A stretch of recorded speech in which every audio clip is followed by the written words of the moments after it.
Hey, what is up guys? This is Nishi from MST.TV here, back with another Market Watch episode. So the market is honestly pretty slow right now. I think we're in kind of a lull since we're in between so many different things. On one hand, we just had Duelist Nexus drop, which was a good set in terms of releasing cards that are impactful on the game, but not great in terms of having valuable cards that will make your money back on boxes. And we also just had the World Championship finish not that long ago.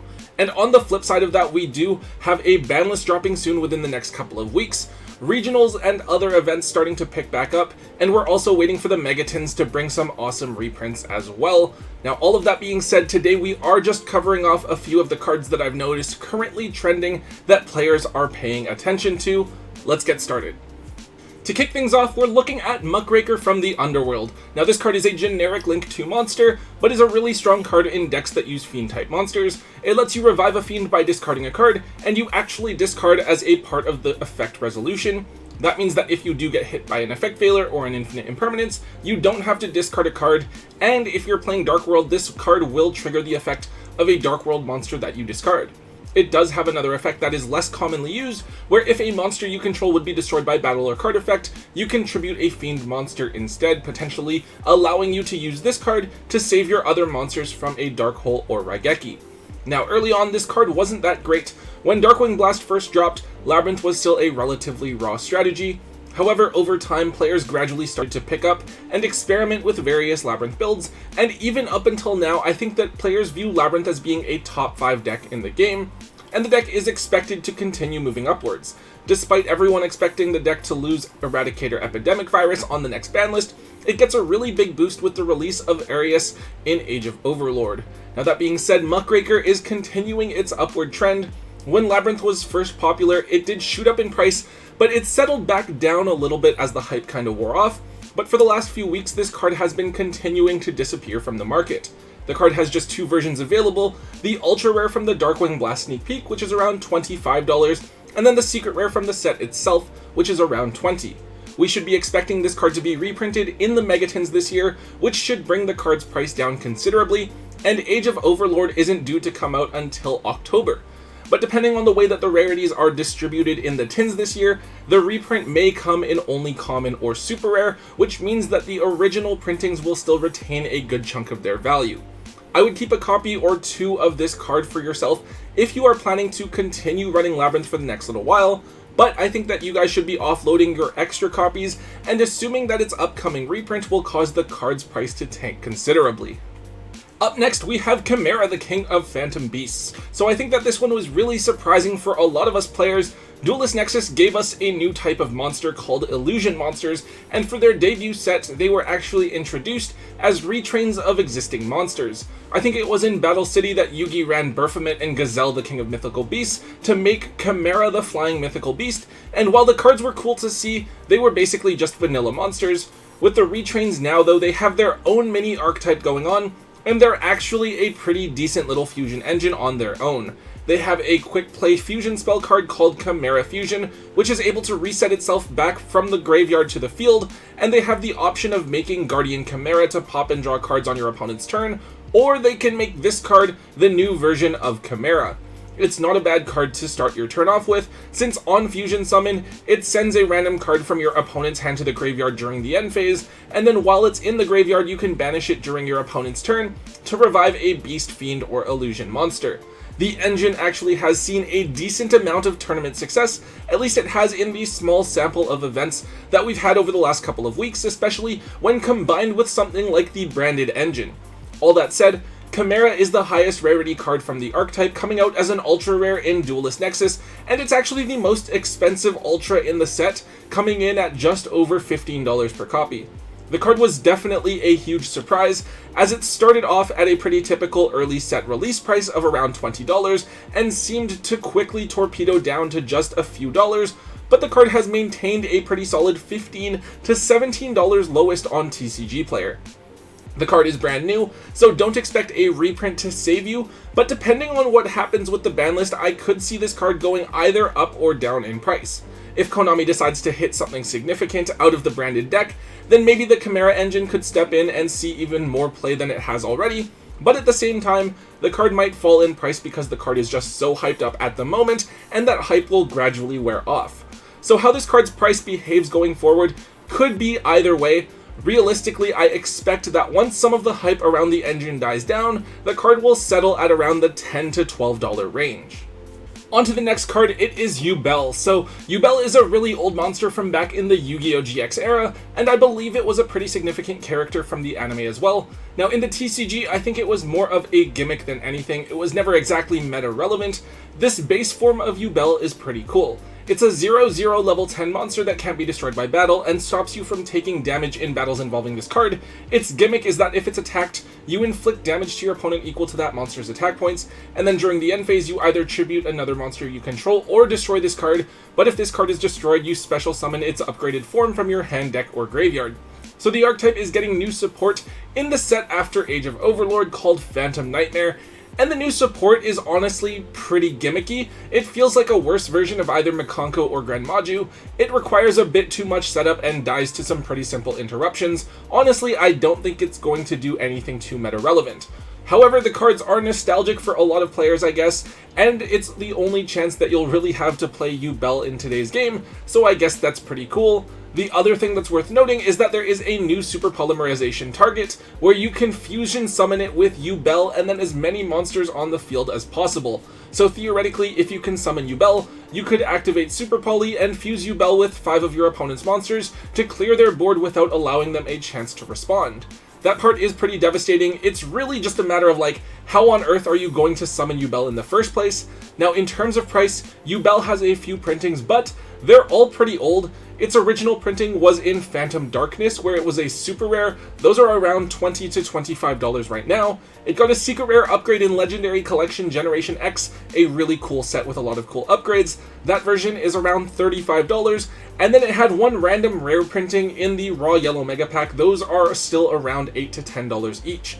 So in this case, it is just hype because this is such an old card with old printings, so the card is mostly out of circulation right now, causing its price to go up by more than it should. Realistically, we should expect Yubel to get a reprint closer to when Phantom Nightmare comes out here in the TCG, either in an OTS tournament pack or with whatever products come out at the time. Even then, the card shouldn't be seeing any meta play, so if you guys can offload this card for some money right now, while the hype is still alive, I would take advantage of that and offload your copies as soon as possible. Moving on to a couple more odd cards, we next have Marincess Blue Slug. Blue Slug is a Link 1 monster that you have to make using a level 4 or lower Marincess monster, and its effect is pretty simple. On summon, you add a Marincess monster from your graveyard back to your hand, but it locks you into water monsters for the rest of the turn. So Marincess aren't exactly a great deck right now. They're pretty cool and they can perform some cool combos, but I feel like they're just worse Salaman Greats or worse Code Talkers because their boards are easier to mess with and they're a bit harder to set up. However, the deck isn't completely horrible. If you're good with the deck and you can get a little bit lucky, I think that the deck could probably sneak in several regional tops here and there. I believe it was in Legendary Duelist 9 Duels from the Deep that Marincess got a couple of new support cards, which has put people back onto the deck, and with Zealantis being able to banish the board, the deck can pull off some pretty cool combos that will really catch players by surprise. Oddly enough, Blue Slug is currently up in price because it's one of the few Marincess monsters to not get a reprint in Duels from the Deep. Most of the other main monsters, such as Coral Anemone and Marbled Rock, were reprinted, but Blue Slug was omitted, so Blue Slug actually has less availability than the other Marincess cards. It has just the original Ultra Rare from Rising Rampage, which is $5 right now, and then the Megatin Super Rare, which is $3 to $4. Honestly, not the craziest price bump, but this is one I definitely think is worth noting, especially given that the card was only $1 or so for so long because of how little attention Marincess has gotten over the last couple of years. It's a great card to dig up out of your hollow bulk if you opened a bunch of the 2020 Megatins so that you can offload it now for maximum value.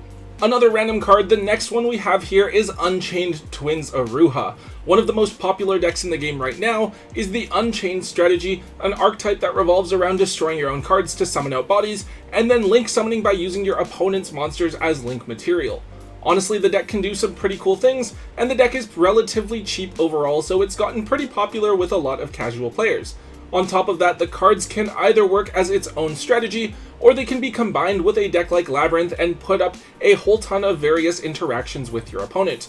Aruha is a cool card that you can special summon from your hand by destroying a card you control, which would trigger that card's effect, but locks you into Fiend monsters. And if this card is destroyed, you can special summon another Unchained monster from your hand or deck aside from itself.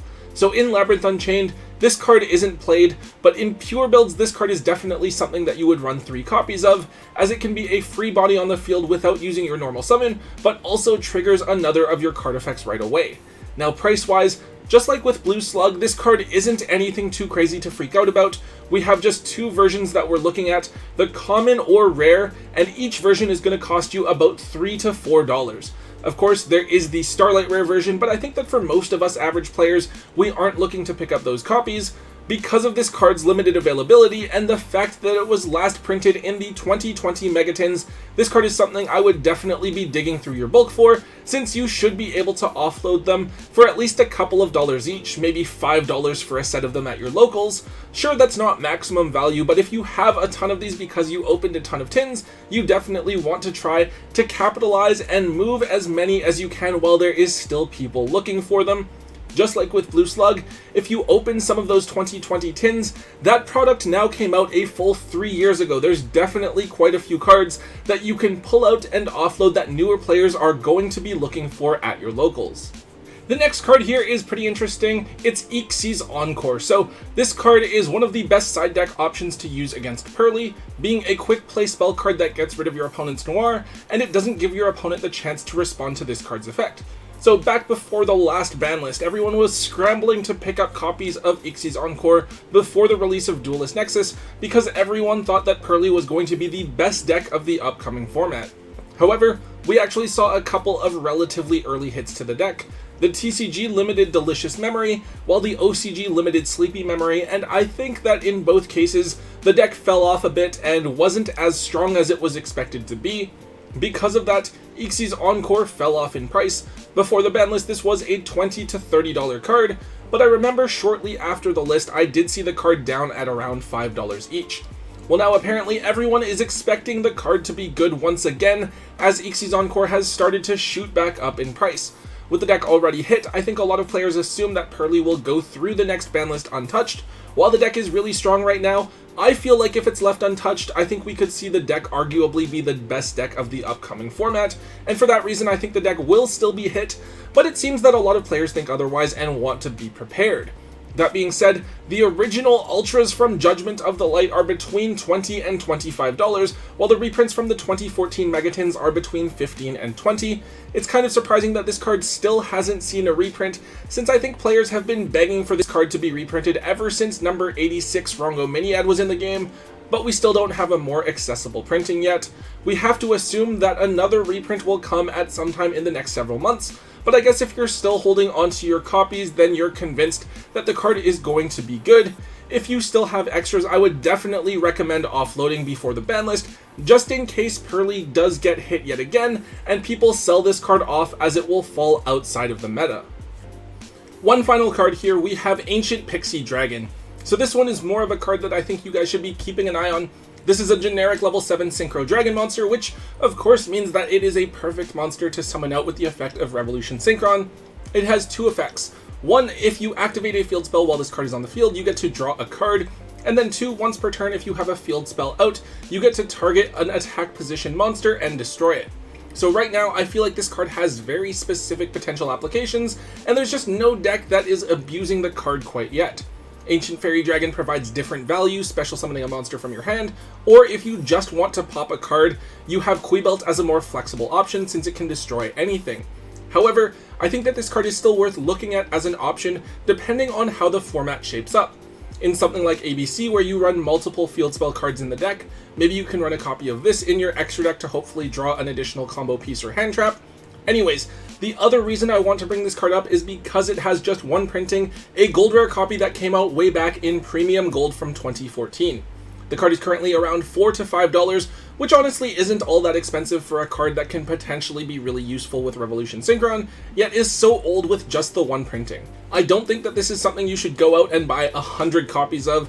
Usually players look at cards that provide specific utility, and if Ancient Fairy Dragon or Yubel fills that niche, then it's unlikely players will just accept the next best alternative.